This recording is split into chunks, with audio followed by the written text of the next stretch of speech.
성경에 보면 참 여러 가지 일들이 나타나곤 합니다. 그런데 성경을 읽으며 연구하면 할수록 하나님이 왜 그러실까 하는 본문들이 종종 나타날 때가 있습니다. 가끔은 하나님이 꼭 이렇게까지 했어야 되나, 굳이 이 방법밖에 없었나 하는 마음이 드는 본문도 있는데요. 그런 갑갑함과 억울한 생각이 들 때에 딱 가장 어울린 본문이 오늘 본문입니다. 사실 참 성경에 보면은 이런 일 저런 일 참 많이 있지만 오늘 본문에서 베드로 편이 아니라 아나니아의 삽비라 입장에서 본다면 참 피의자의 인권이 이렇게 무시된 사건도 있을 수가 없습니다. 제가 이번 학기 사도행전하고 누가복음을 공부하는 과목에서 읽다가 이 본문을 보는데 참 어려웠던 부분이 이것입니다. 아나니아와 삽비라 부부의 죽음이라는 것을 재판처럼 이루어지잖아요. 아나니아가 와서 삽비라가 와서 얘기했더니 베드로가 판단하고 죽게 됩니다. 그런데 오늘 본문만 보면은 솔직히 6장, 7장에 나오는 스데반이 죽을 때처럼 무언가 긴 변명이 있는 것도 아니고 무언가 이 사람한테 의견을 물어본 것도 아니고 오자마자 물어보잖아요. 자, 이게 전부입니까? 네, 알았어요. 너 죽어. 탁 하고 죽고, 너 죽어. 또 죽고. 마치 드라마에서 갑자기 드라마 적용됩니다. 이럴 때 급하게 캐릭터들 다 죽이는 것처럼 오늘 본문을 보면은 베드로가 너무 감정적으로 너 다 죽어야 돼 하는 것처럼만 비춰집니다. 왜냐하면 이 사람들이 와서 베드로한테 얘기한 지 얼마 안 있다가 바로 죽게 되거든요. 우리는 이것이 하나님의 뜻이고 하나님의 의미가 있다는 것을 아니까 괜찮아요 라고 볼 수 있지만 제가 살짝 비틀었던 것처럼 만약에 우리가 아나니아와 삽비라의 편이었다면 그의 가족이나 그들의 친구였다면 오늘 사건은 어떻게 비춰질까요? 정말 억울하고 답답하고 하나님 너무하시다라는 생각은 안 들게 될까요? 너무나 빠른 죽음, 빠른 결말로 끝나버린 이 사건 이후에 사실 12절부터 보면은 사도들이 예수님에 따라서 표적도 나타나고 감옥에 갇히고 고생하고 풀려나고 이런 사도들의 사건들이 쭉 일어나게 됩니다. 그런데 그 앞에 사건이 하필이면 부부가 갑자기 죽었어요 라는 겁니다. 우리는 생각합니다. 왜 죽었을까요? 땅값의 일부를 삼켜서? 부부가 전재산을 팔았는데 전재산이 아니라 일부를 맡겼기 때문에 하나님이 일부를 맡긴 게 보기 싫어서 그러셨을까요? 우리가 믿는 하나님이 그 전체가 아니기 때문에 핀잔을 하고 구박하고 싫어하는 분이신가요? 이런 우리가 아는 하나님의 모습이랑 오늘 베드로를 통해 나타난 이 부부의 죽음이랑은 너무나 안 맞는 것 같아 보입니다. 그래서 오늘 본문을 가지고 연구도 해보고 고민도 해보고 열심히 해보니까 뭔가 조금은 다른 부분을 찾게 됐습니다. 왜냐하면 오늘 본문 바로 위에 2절만 올라가면은 4장 36에 37절에 이렇게 쓰여 있습니다.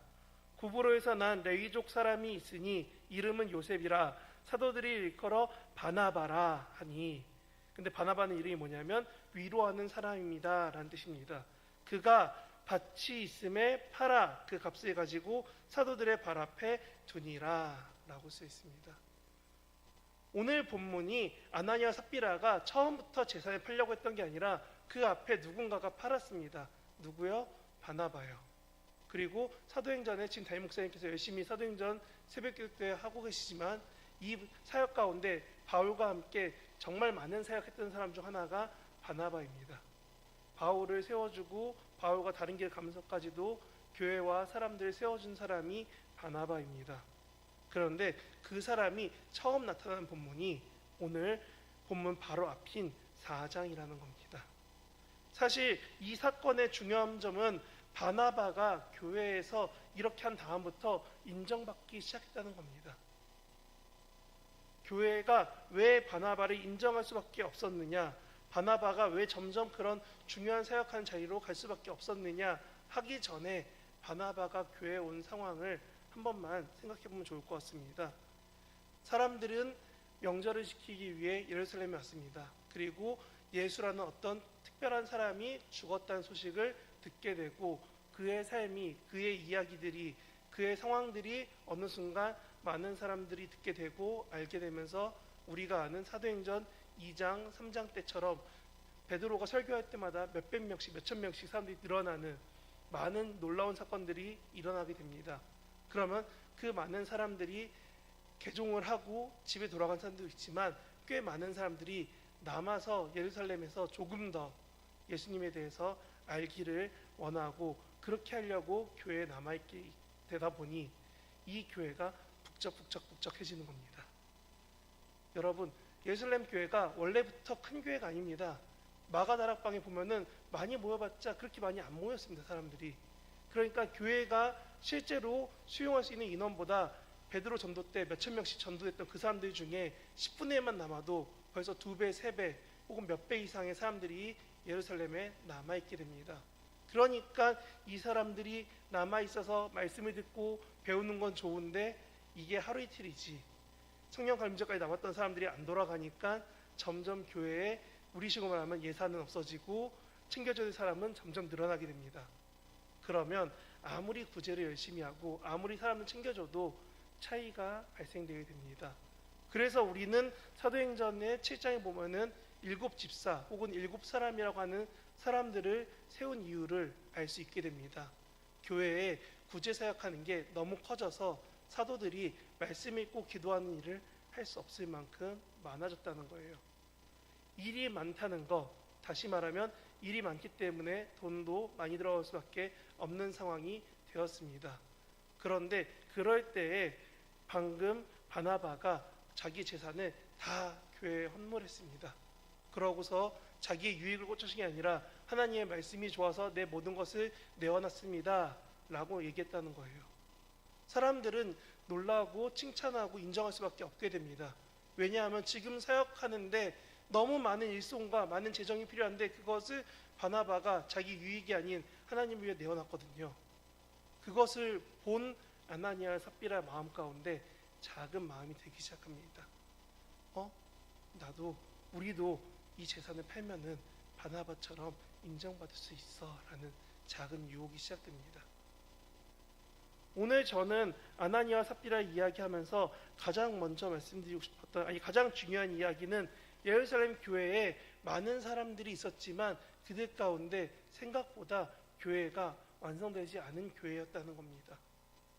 너무 많은 사람들이 갑자기 모여서 제대로 할 수조차 없는 그 교회 가운데 오직 말씀이 어떻고 예수님이 어떻게 살았고 예수님 사랑이 어떤지만 나누고 있는 이 교회 가운데에 갑자기 배고프고 힘들고 어려운 사람들이 생깁니다.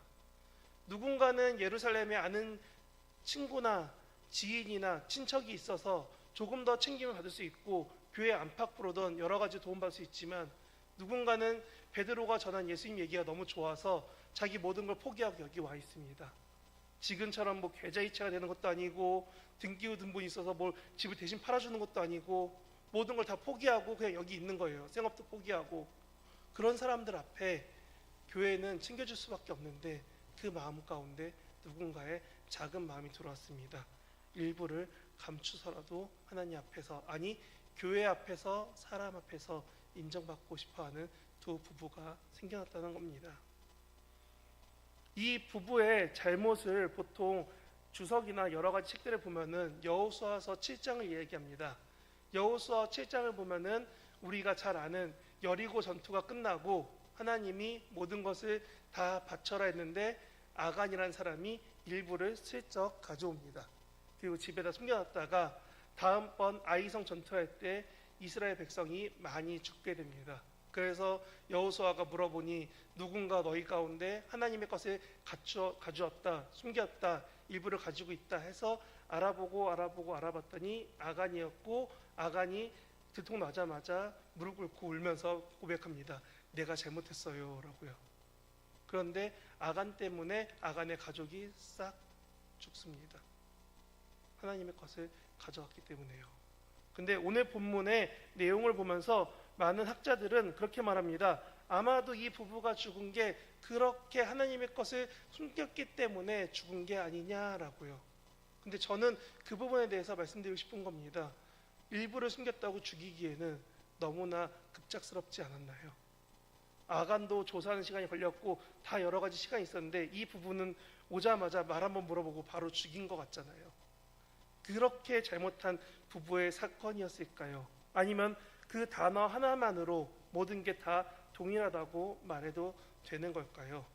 저는 아까 설명드린 것처럼 이 부부의 가장 큰 잘못은 바나바처럼 인정받고 싶었다가 가장 큰 잘못인 것 같습니다. 그리고 이것은 마치 창세기에서 아담과 하와가 하나님처럼 지식을 얻게 되기 원한다, 하나님처럼 알게 되기 원한다 라는 죄를 지은 것처럼 아나니아 삽비라가 바나바처럼 인정받고 싶었고 교회 안에서 교회가 세워질 때 큰 축이 되고 싶었다라는 그들의 욕심이 결과적으로 베드로를 통해서 판단받게 되는 이유가 아닐까라는 생각이 들었다는 겁니다. 베드로와 사도들이 예수님처럼 사역하기 시작합니다. 5장 12절 이후로 여러 기적과 이사가 예수님이 가르쳐줬던 것처럼 세상에 나가서 가르치고 고치고 예수님의 이야기를 전파하기 시작합니다. 그런데 그 베드로나 다른 사도들처럼 인정받는 사람이 생겨납니다. 바나바라는 사람이요. 그리고 이 사람의 위치는 참 쉽게 될 것 같습니다. 내 거 조금 포기하면 나도 교회에서 인정받을 것 같아. 그런 유혹에 너무나 쉽게, 아니 어쩌면 너무나 담담하게 넘어가 버린 부부의 이야기가 오늘 이야기입니다. 저는 이 본문을 여러 번 읽었지만 처음에 한동안은 이런 생각 해봤습니다. 아마 이때 베드로가 너 이거 전부야 했을 때 아니요, 제가 부부라서 일부는 숨겼습니다 하면 살았을까? 이 부부가 진짜 그냥 베드로 앞에서 네 전부입니다라는 거짓말에서 바로 죽었을까? 이런저런 생각들이 참 많았습니다. 그런데 본문을 곱씹으면 곱씹을수록 어쩌면 초기 교회에 이 부부가 죽을 수밖에 없는 이유가 하나 더 있겠구나라는 생각이 들었습니다. 그게 무엇이냐? 아까 말씀드렸던 인정에 대한 욕구이고, 두 번째는 그 인정받기 위한 방법이 재물이라는, 물질이라는 게 섞여 있었다는 겁니다. 바나바가 인정받은 이유는 하나입니다. 그의 것을 자기 것으로 주장하지 않고 하나님께 드렸다는 겁니다. 사실 본문 앞에 있는 4장 말미에 보면 이렇게 써 있습니다. 32절부터 읽으면 이렇게 됩니다. 믿는 무리가 한 마음과 한 뜻이 되어 모든 물건을 서로 통용하고 자기 재물을 조금도 자기 것이라 하는 이가 하나도 없었더라. 아멘. 옆에 사람이 배고프고 힘드니까 내가 돈 있는데 조금 더 사줄게요. 같이 밥 먹어요. 같이 함께해요. 같이 기도해요. 같이 말씀 들어요. 이런 사람들이 생겨나니까 교회 안에서 힘들고 어려워져야 될 사람들이 없어져 버렸다는 겁니다. 배고파서 꼬르륵 소리가 없어져 버린 게 초기의 교회의 모습이었다는 겁니다. 그런데 거기에서 무엇을 말하냐면 내 것을 취했다는 겁니다. 내 것을 취한 게 문제가 아니라 취하고서 아니라고 했다는 겁니다. 왜냐하면 일부를 취하면 왠지 나는 바나바처럼 인정 못 받을 것 같거든요. 어느 순간 우리의 생각과 우리의 욕심들이, 우리의 마음들이 이 작은 유혹 앞에서 넘어져 버렸습니다. 그러고서 울게 됩니다. 뭐라고요? 왜 내가 죽어야 합니까? 여러분 혹시 젠가라는 게임 아시나요? 나무 막 쌓는 게임이 미안해. 나무를 막 쌓는 게임이 있습니다. 근데 이 게임에 제일 우스운 게 뭐냐면요, 3개씩 나무가 쌓였기 때문에 결과적으로 차곡차곡 쌓아도 게임은 끝나게 되어 있습니다. 하나를 빼고 위에 쌓고 하나를 빼고 위에 쌓으면은 분명히 게임이 끝나야 돼요. 그런데 청년들한테 물어볼게요. 혹시 젠가 끝까지 쌓아본 경험 있나요? 젠가를 뽑아서 위까지 다 쌓아본 적 있어요? 그걸 옆에 본 적 있어요 혹시? 왜 없을까요? 제가 어린이부에 게임한다고 작년에 정말 제 팔보다 큰 젠가를 갖다 놨어요. 애들이 쌓으니까 자기 키보다 커지더라고요. 근데 문제는 뭐냐면 그거를 쌓다가 결국은 무너집니다. 누가 무너뜨린 것도 아닌데 아이들이 쌓다가 넘어집니다. 이 젠가가 정식적으로 게임하는 게 아니라 우리 모두는 그 젠가를 쌓으면서 자기도 모르게 생각한다는 겁니다. 아, 이렇게 하면은 좀 더 빨리 무너져서 저 사람 때 무너지니까 내 탓이 아니겠지.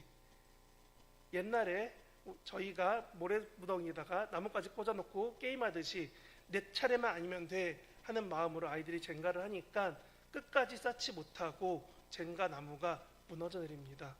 저는 이 부부의 유혹에 넘어진 게 그와 같이 하나님의 길을 가는 것보다 작은 유혹이 왔을 때 그 유혹 앞에서 넘어졌기 때문에 아마도 쉽사리 그 유혹을 벗어나지 못한 거 아닐까라는 생각한다는 겁니다. 사실 유혹은 쉽습니다. 아니, 유혹이라는 내용은 우리의 연약함이기 때문에 직면하면은 무슨 유혹이 올지 대충은 알 수 있는 게 많습니다. 그런데 그 직면할 수 있는 상황에서 우리는 인정하지 않고 회개하지 않고 하나님 앞에 나아가지 않습니다. 그러고서 변명하죠. 뭐라고요? 이것이 전부입니다. 나는 죄가 없어요. 나는 깨끗해요. 나는 교회 열심히 하고 있어요. 그래서 아마도 이렇게 초기 교회에서 사람들이 무너지고 쓰러지고 힘들어질까봐 하나님은 교회 가운데 담대하게 행하신 것 같습니다. 너의 잘못을 직면하라고요. 저는 초대교회에서 이런 무너짐에 대한 부분들, 그리고 이후에 바울서신에 나타나는 많은 헌금에 대한 부분들이 나왔을 때 저는 동일한 것 같습니다. 만약에 초대교회가 우리가 아는 선교지처럼 재정이 필요하고 한참 교회가 세워져가는 그런 상황이었다면 그때의 이들의 행동은 어떻게 비춰졌을까요? 솔직히 이들의 재산 중에 일부를 감췄어도 우리 재산의 일부입니다. 이거라도 사용해 주십시오 했을 때 교회 누구도 판단하고 욕하고 뭐라고 수군덕거리는 사람들이 있긴 있었겠지만 우리 생각만 그렇게 크지 않을 수 있습니다. 왜냐하면 그 행위만으로도 충분히 놀라운 일이니까요. 그런데 이 부부는 한 가지에 꽂혔습니다. 나도 바나바처럼 이 교회에서 인정받고 싶어. 나도 바나바처럼 사람들이 우러러봤으면 좋겠어. 그 욕심, 아니 그 탐심, 그 갖고 싶었던, 인정받고 싶었던 그 욕심 하나가 어느 순간 이 부부가 죽음에 이르러도 어느 누구도 이상하지 않게 보는 본문까지 이르게 되었습니다. 아담과 하와를 무너뜨린 작은 잘못은 무엇이냐면 이렇게 말합니다. 너희가 이것을 먹으면 죽으냐? 아니다. 정령 죽지 아니할 거다. 너희가 하나님과 같이 눈이 밝아져서 하나님과 같이 알게 될 거다. 그래서 하와가 그 뱀의 말에 바로 먹습니다. 그리고 혼자 먹기 싫어서 왠지 남편한테 주죠. 너도 먹어. 남편 아무 생각 없이 먹죠. 먹죠. 그러고 나서 죄가 시작된 것처럼 우리는 작은 유혹 앞에서 넘어집니다. 그리고 그 유혹은 결과적으로 댐에서, 뚝에서 구멍이 나서 무너져 내리듯이 교회를 무너뜨릴 수 있게 되는 큰 죄가 될 수 있습니다. 그래서 오늘 본문은 그들을 교회와 단절시킵니다. 아담과 하와가 영원한 생명이신 하나님께서 단절이 되어서 죽음으로 가게 됩니다. 결국 그들은 영생이 아니라 죽음의 삶을 선택하게 됩니다. 그리고 오늘 본문에서 아나니아와 삽비라도 교회 공동체와 단절되고 조금은 급박하지만 그들도 죽음에 이르게 됩니다. 하나님은 동일하게 말씀하시는 것 같습니다. 너의 욕심과 타협과 연약함 앞에서 너는 직면하고 하나님 앞에 나와 회개할 수 있느냐? 아니면 그냥 지금 본문처럼 내가 이 정도 나왔으니 이해해 주세요 라는 나의 모습을 인정해 달라고 하나님 앞에 나오지 않느냐라고 말씀하시는 것 같습니다. 저는 오늘 6월 30일인 게 참 감사한 것 중 하나입니다. 왜냐하면 다음 주가 저희가 맥주주일이고 더 중요한 건 상반기 동안 하나님이 어떻게 함께 하셨는지 돌아보기에 참 좋은 날이기 때문입니다. 2024년 올 한 해 상반기를 마치신 여러분의 삶 가운데 어떤 삶이 있었습니까? 자신을 돌아볼 때 하나님의 함께 하심을 생각할 때 나의 판단과 기도와 나의 삶을 생각해 볼 때 정말 유혹과 넘어짐 앞에서 나는 하나님 앞에 그대로 고했습니까? 아니면 내가 목사니까 하나님 이 정도 이해해 주시겠지 라는 작은 나의 타협들로 혹시 내 삶을 채워오진 않았습니까? 오늘 본문은 분명히 그러기 때문에 말하는 것 같습니다. 여러분, 하나님은 인정받고 싶어 하던 것, 하고 싶어 하던 것 다 아십니다. 근데 그분 앞에서 내가 진실되느냐 아니냐도 되게 중요한 것 같습니다. 저는 여러분들이 아나니아와 삽비라처럼 일부를 숨기고가 아니라 일부 숨겼으면 하나님 이렇게 왔습니다. 하지만 내 모습 이대로 받아주시옵소서. 하나님 내가 이런 상황이지만 하나님 앞에 나왔습니다. 하나님 나를 받아주시옵소서. 이렇게 내 자신을 하나님 앞에 진실하게 고백하며 하나님 앞에서 하나님을 찾으며 기도하며 나아갈 수 있는 저와 여러분 되시길 진심으로 바랍니다. 기도하겠습니다.